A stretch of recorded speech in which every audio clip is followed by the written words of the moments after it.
Good evening, folks.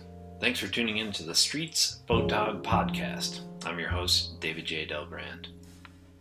This story was originally drafted on Thursday, December 17th, 2019, weeks before COVID-19 turned the world upside down, and prior to me launching my 7-day-a-week photography schedule.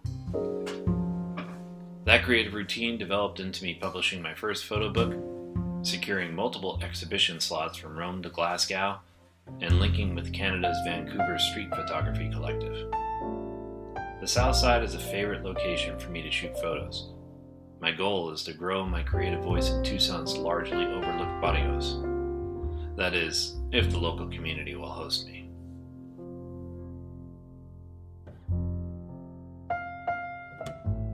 We don't carry Guinness, typically, unless a family asks for it, said the clerk, as his thumbs and pointer fingers created an A with both hands that waved down toward the countertop. This is the South, he furthered. We carry Mexican beer. My attempt was worth circling around to the bodega on South 12th Avenue. As I doubled back, the side streets were littered with homes on fire with Christmas decor. As I exited, a thick-bodied Latina woman held the door as I breezed away. Eventually I wound up at 4th Avenue at University Boulevard, copped some spirits, jumped into my ride, headed south for downtown. At 4th Avenue and 7th Street, I was again forced to circle the scene. Night Vulture. A 20-something-year-old was playing a violin on the corner, so I found a nook to park, locked up, and rolled along the avenue to listen.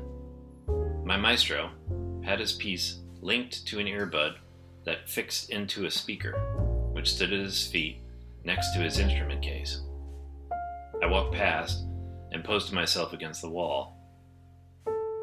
He strummed, maneuvered, and interpreted. Then, a scruffy couple who fit the bandmate description struck up a conversation with this limelight virtuoso.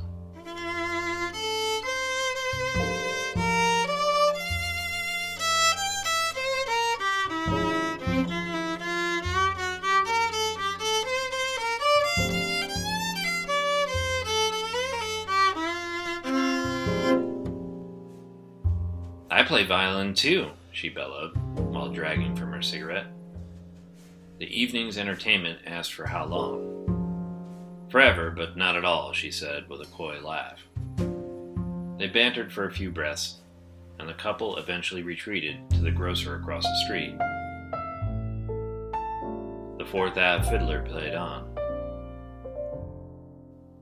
The tune was familiar by ear, but not by name. It didn't matter. I rested my foot against the brick facade of the mainstay bookstore we decorated, enjoying the floating notes that warmed parts of my chilly exterior. While trying to place the tune, 2 young women dropped out of the bar next door. They were heated about a person they left behind. The thinner of the two, blonde streaked hair, sporting a cheap mock leather jacket, spat on the street and called out a few unintelligible insults to their invisible enemy. The pair embraced with a kiss, then spattered additional jabs, disappearing into the crowd of the night. Nobodies they were.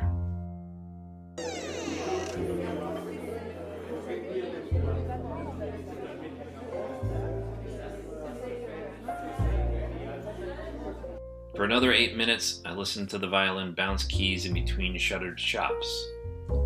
My eyes were fixed straight. Passerbys didn't register. With an effortless thrust, I kicked away from the wall, headed for my exit, stopping at the musician so I could fish for some bread. I haphazardly grabbed $2 and tossed the cash at my muse.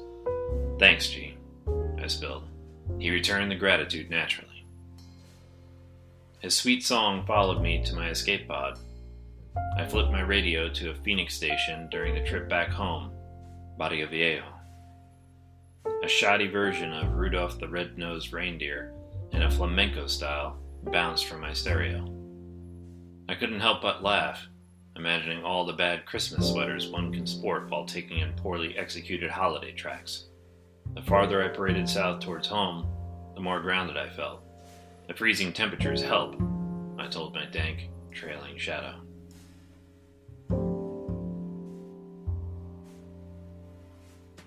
If you're looking to support this podcast and my other creative pursuits, drop by my website and pick up my first self-published paperback photo book, Lutes del Barrio.